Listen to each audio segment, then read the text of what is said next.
Are you dealing with depersonalization, derealization, or a sense of dissociation? My name is Andy. I used to suffer from anxiety, derealization, depersonalization, as well as OCD. And I've been anxiety-free for 7 years now and managed to recover naturally. So in this video, we're going to dive into DPDR, which stands for depersonalization, derealization. And I'm just going to use that abbreviation from now on. So what does this actually mean, DPDR? It actually is your body's protective mechanism whereby it says enough is enough and it just shuts itself down. It just dissociates. It's because you've been resisting and fighting your anxiety too much and obsessing about the anxiety, constantly Googling symptoms, constantly obsessing, adding fear to fear, making it worse. You know, Paul David, the anxiety legend that wrote At Last Alive, great book, by the way, he said that, you know, people with DP or with anxiety in general, so this includes DPDR, right? They're just constantly researching, constantly Googling, constantly, he uses the analogy of beating the broken leg instead of allowing it to heal. They're like, boom, boom. And of course, that's why people don't recover, you know, because they're constantly obsessing, researching. And DPDR is a protective mechanism by the body because we've been doing this, you know, not necessarily consciously, but even unconsciously, we've just been fighting, resisting the anxiety, making matters worse, adding fear to fear. And like Carl Jung said, what you resist persists. So what does the body do to protect you and give itself a break? It shuts it down, okay? It's like a shutdown. That's why you feel numb and spacey and feel a sense of unreality, like everything feels more like a dream, but not a nice dream, a kind of weird dream where you have no emotions, no feelings, you feel cut off, dissociated, and it's very scary. I remember when I had that, I was freaking out. Like I was like, what the hell? I don't feel any emotions. I feel cut off from the world. I feel a sense of unreality, like everything is unreal.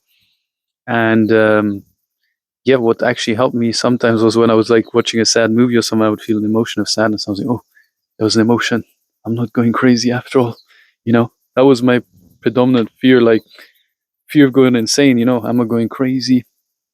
Surely this can't just be anxiety. It must be something else. It must be another mental health condition. It must be schizophrenia or something crazy.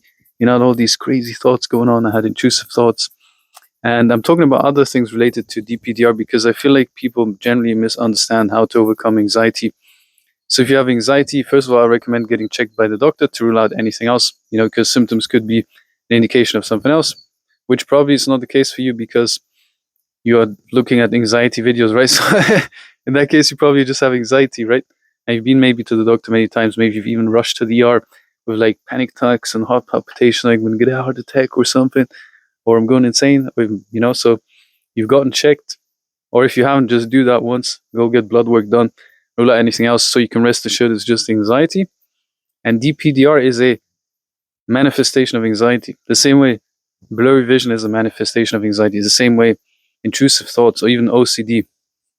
I made a video recently about harm OCD, which is the fear of harming others because you have like these weird thoughts of harming. That's just a flight or fight response. In this case, the fight response is just firing inappropriately. The nervous system is frazzled and then it's just like firing fight out for no reason. And then suddenly maybe you're sitting with your family and then you feel like you want to attack them or something. It's not because you're going insane, because the insane person is unaware of their insanity. To use the analogy of someone who's just walking down the road, talking to themselves, they're not aware that they're doing that. They're just going about it. But you're hyper aware of your symptoms, even this DPDR. It's like, this doesn't feel normal, right? It's like, I don't feel real, feel a sense of unreality, like, yeah. And the solution is always the same, you know? It's like to accept the anxiety. So I said before, beating the broken leg. So most people, they're fighting, resisting the anxiety, Googling. Google is not your friend with anxiety. It's actually your enemy. Every time you go into Google and you're researching, like, what is the symptom? It doesn't mean I have something else. That's just making it worse, right?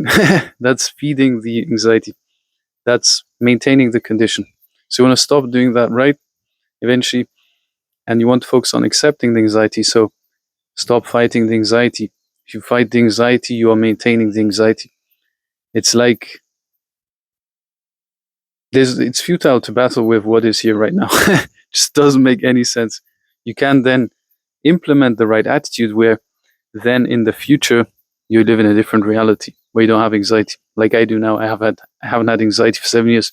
Sure, if something bad happens, or I don't know if I do experience the normal emotion of anxiety, but I don't have the 24/7 anxiety condition, which is just overwhelming, So that's why I make these videos, because I've been there myself. And I've not only done it for myself, but I've helped other people achieve the same results. So if you'd actually like to do some coaching with me, you can schedule a free discovery call somewhere below this video. There will be a link for you to click, and we can have a chat on Zoom and see if coaching could be of interest to you and if it's a good fit, right? Anyway, just the number one thing is acceptance. I think I kind of explained it right now. And one thing you also want to understand is like emotions is energy in motion. So it just wants to be felt, so it can leave motion out of the body. So see how like resisting the emotion or anxiety, the condition, any symptom, right, is just viewed as anxiety, right? You don't even want to microanalyze like, oh, this is DPDR, this I have interest for today, feel depressed, today I have this, right?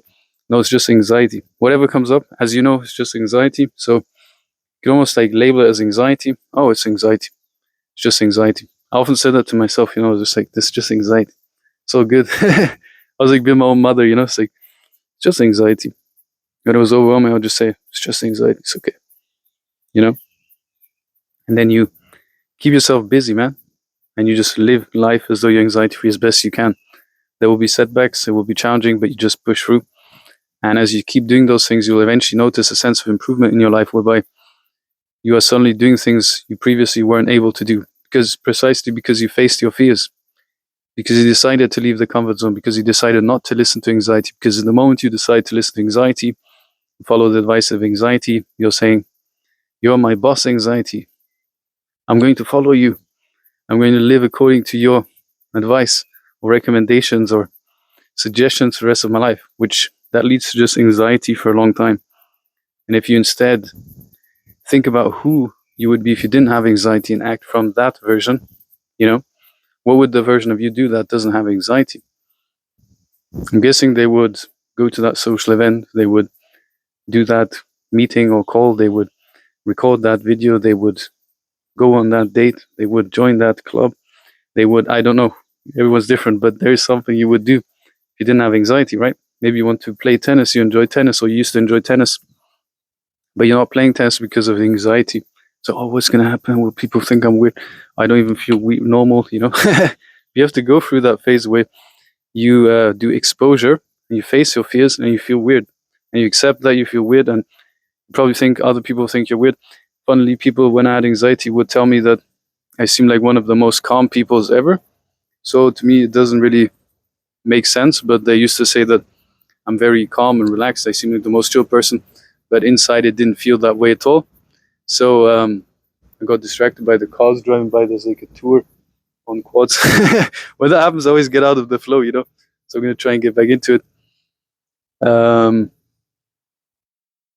Yeah, so I seemed like the calmest person, but I didn't feel that way. So I'm saying that because I don't want you to worry about if you start doing exposure, that people think you're weird or judge you. People are very much in their own heads. I realized this when I had anxiety. I did exposure things, facing the fear.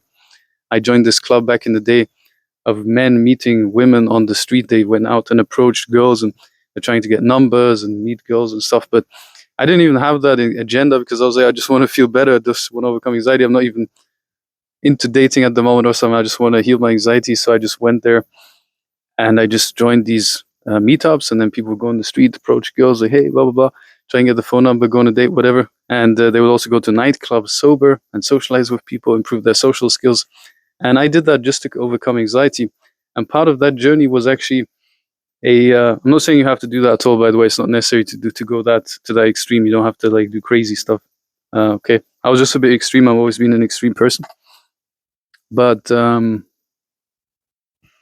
a point I tried to make, which was that exactly there was an exercise we did as part of that like group or something, and it would involve like going into the main street of the city center, like the city I usually live in. It's like Freiburg. It's like in Germany.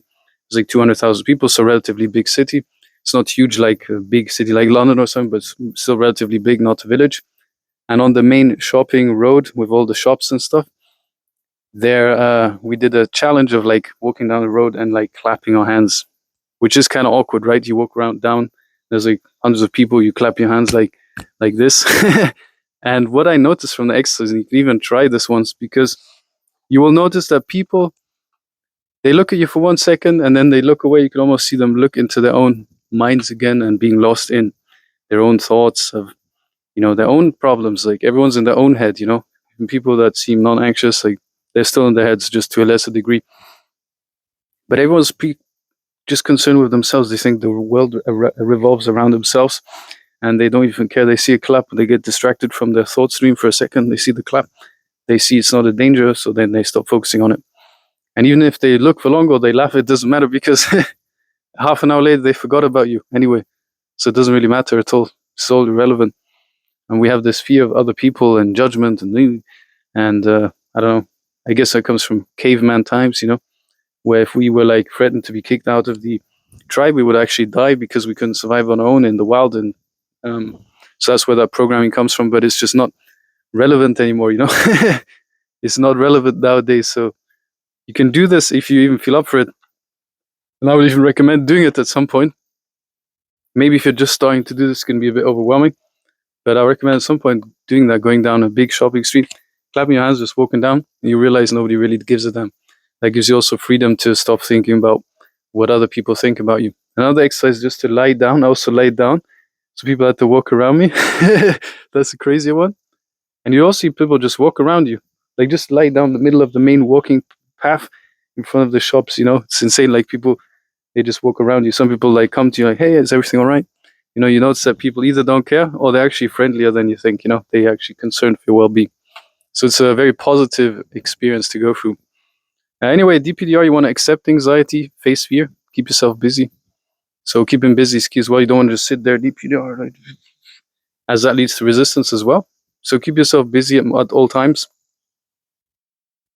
And you can also do things like personal growth, looking into meditation, reading self-help books, just going on to a self-improvement journey. And as you do those things, you'll notice yourself recovering. And other than that, if you related to what I said earlier about the harm OCD video, I made a video about that as well on my channel you can check out.